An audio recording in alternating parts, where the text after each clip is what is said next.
नमस्कार, मैं संजय सनम। आप देख रहे हैं digital first news. Viewers, Uttar Pradesh के चुनावी समीकरणों पर सबकी नजर है। ज्योतिष की प्रश्न कुंडली क्या कहती है? हालांकि करीब 2 महीने पहले हमने भी उत्तर प्रदेश पर प्रश्न कुंडली के आधार पर विवेचन दिया था और उसमें हमने ये कहा था कि अगर मई से पहले उत्तर प्रदेश में चुनाव होते हैं तो योगी जी की सरकार की वापसी की संभावनाएं मजबूत हैं। हालांकि सीटों में कमी होगी, लेकिन अगर मई के बाद चुनाव होते हैं तो फिर इस बात की संभावना मजबूत है कि सरकार विपक्ष की बनेगी।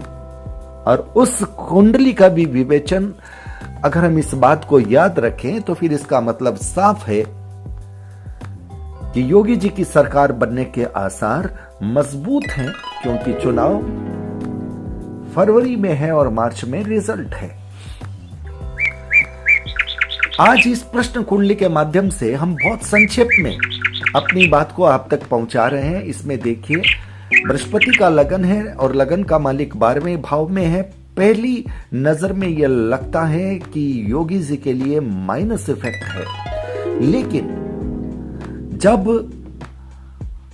हम दशा में आते हैं, क्योंकि रिजल्ट उसी चीज का निकलता है जिसकी दशा होती है, तब इसका इफेक्ट क्या होता है आप देखिए।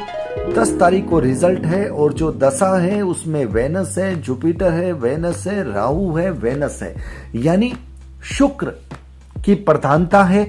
यद्यपि जुपिटर भी यहां पर है अंतर दशा में, और यहां पर अगर मैं जुपिटर की स्थिति प्लेनेट में देखता हूं तो जुपिटर पोजिशनल स्टेटस है। इसका मतलब साफ है कि वो 12वें भाव का फल दे रहा है, और जब 12वें भाव का फल दे रहा है तो जुपिटर ब्राह्मण वर्ग का प्रतिनिधित्व करता है। लेकिन इस वक्त वो सैटर्न और राहु, सैटर्न और राहु का मतलब सैटर्न की राशि में है, राहु के नक्षत्र में है। ये दोनों राशियां, दोनों नक्षत्र इस बात का प्रतिनिधित्व करते हैं कि योगी जी को कहीं ना कहीं जो दलित पिछड़े वोट हैं उनकी कमी महसूस होगी। लेकिन अब आप देखिए कि ज्योतिष में समीकरण भी कैसे बदलते हैं राजनीतिक चुनाव के समीकरण के हिसाब से। अब यहां पर जो जुपिटर है वो सैटर्न और राहु का प्रतिनिधित्व कर रहा है, लेकिन आप अगर केपी कुंडली में देखिएगा, यही राहु दूसरे भाव में बैठा है और दूसरा भाव अपोजिशन का 8वां भाव है, अपोजिशन को हडल कर रहा है। तो इसका सीधा अर्थ यह हुआ कि जुपिटर 12वें भाव में बैठ करके अपनी राशि और अपने स्टार के वोट कम नहीं कर पाएगा। जुपिटर जिनका प्रतिनिधित्व करता है ब्राह्मण वर्ग का, उनके वोट योगी जी को कम मिलने की संभावना है। लेकिन आश्चर्यजनक रूप से पिछड़े दलित और मुस्लिम वर्ग के वोट योगी जी के खाते में जाएंगे और विपक्ष के लिए ये बड़ी चुनौती बनेंगे। योगी जी की पार्टी से कुछ दलित पिछड़े वर्ग के नेता अखिलेश जी के खेमे में गए हैं और अखिलेश जी को कहीं आस लगी है कि हमें इनके समुदाय के वोट मिलेंगे। वहां अखिलेश जी को परेशानी होगी, क्योंकि ये वोट उनके जाने से उनके कम होने की संभावना बन गई है। अगर अखिलेश जी के पक्ष को मैं देखूं तो अखिलेश जी का पक्ष कमजोर नहीं दिखता, क्योंकि आप देखिए जहां पर 6 है वो अखिलेश जी का पक्ष है, वहां से जुपिटर विनिंग भाव में है। इसका मतलब या अखिलेश जी के पक्ष में बात जा रही है और उनके भाव का मालिक 4थे भाव में है। ये सत्ता 4था भाव घर का होता है, तो वो घर को भी दिखा रहा है। लेकिन योगी जी के लिए पक्ष की बात यह जा रही है कि सत्ता का भाव 10म भाव होता है और अखिलेश जी का वो 10म भाव खाली है।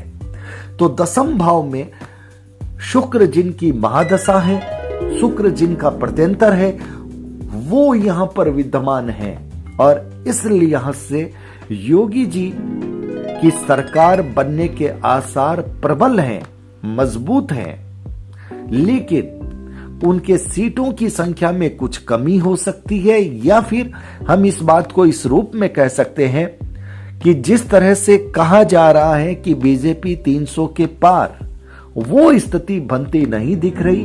लेकिन योगी जी की सरकार यानी भारतीय जनता पार्टी की सरकार उत्तर प्रदेश में पुनः आती दिख रही है। तो उत्तर प्रदेश के चुनावी समीकरणों की ज्योतिष गणित यह कहती है कि योगी जी को चमत्कारिक रूप से साथ देंगे पिछड़ा वर्ग, दलित वर्ग और मुस्लिम वर्ग। योगी जी के लिए वोटों में कमी करेंगे ब्राह्मण वर्ग और अखिलेश जी को मुश्किल होगी पिछड़ा वर्ग, दलित वर्ग, मुस्लिम वर्ग के वोट नहीं आने से। तैयारी पूरी है लेकिन मुकद्दर साथ नहीं है। अखिलेश जी का हाल ये है क्योंकि दशा उनके पक्ष में नहीं है। दशा का कोई प्लेनेट ऐसा नहीं है कि जो अखिलेश जी के खेमे की तरफ कोई बात कह रहा हो, और इसलिए कुछ प्रतिकूल परिस्थितियों के बावजूद भी योगी बाबा के लिए सरकार बनाना मुश्किल नहीं लगता। व्यूअर्स, इस ज्योतिष गणित में दो पक्ष और देना चाहता हूं कि दसम भाव का मालिक, लगन का मालिक जुपिटर जो कि 12वें भाव में है, हानि कर रहा है। उसको हम इस तरह से भी समझ सकते हैं कि दसम भाव का मालिक, कर्म क्षेत्र का मालिक, इसने हानि की है। और हानि जो हुई है आप जानते हैं कि इन्हीं के आसपास के लोगों ने आखिरी क्षणों में बगावत की और ये निकल गए। और मुझे ये लगता है कि ये बगावत भी भारतीय जनता पार्टी के लिए शुभ संकेत हो गया। अगर ये लोग यहीं पर रहते और टिकट लेकर के चुनाव लड़ते तो भाजपा को खतरा हो सकता था, क्योंकि जो ज्योतिष की एक गणित मिलकर के आ रही है कि यही जुपिटर जो कि कहीं ना कहीं सैटर्न और राहु का प्रतिनिधित्व कर रहा है, और राहु दूसरे घर में है, सैटर्न 10वें 11वें भाव में है, तो ये फुलफिल डिजायरमेंट बताता है कि दलित वर्ग, पिछड़े वर्ग के हमारे भाई भारतीय जनता पार्टी योगी जी की सरकार को लाएंगे।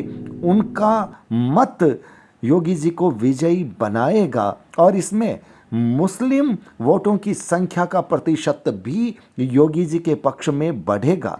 दूसरी सबसे बड़ी बात कि दशा में जो शुक्र बार बार आ रहा है, ये शुक्र महिला वर्ग का प्रतिनिधित्व है, और महिला वर्ग चाहे किसी भी वर्ग की क्यों ना हो, महिला वर्ग का रुझान योगी जी की कार्य प्रणाली पर, योगी जी की सरकार पर विशेष उदारवादी रहेगा, और महिला वर्ग दिल खोल करके योगी जी को समर्थन दे रही है। ये रुझान इस ज्योतिष समीकरण से साफ दिख रहा है।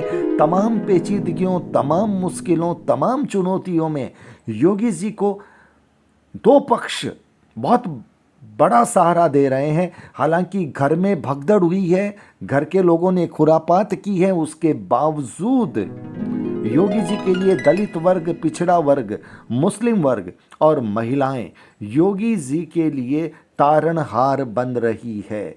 तो योगी जी की सरकार में जो पक्ष सबसे बड़े मजबूत बन करके दिखे हैं, हमने उनकी बात आप तक पहुंचाई है। तो कुल मिलाकर इस ज्योतिष संभावना से यह लग रहा है कि योगी जी की सरकार पुनः पूर्ण बहुमत के साथ वापसी कर रही है। वीडियो को लाइक कीजिएगा, शेयर कीजिएगा, चैनल को सब्सक्राइब कीजिए।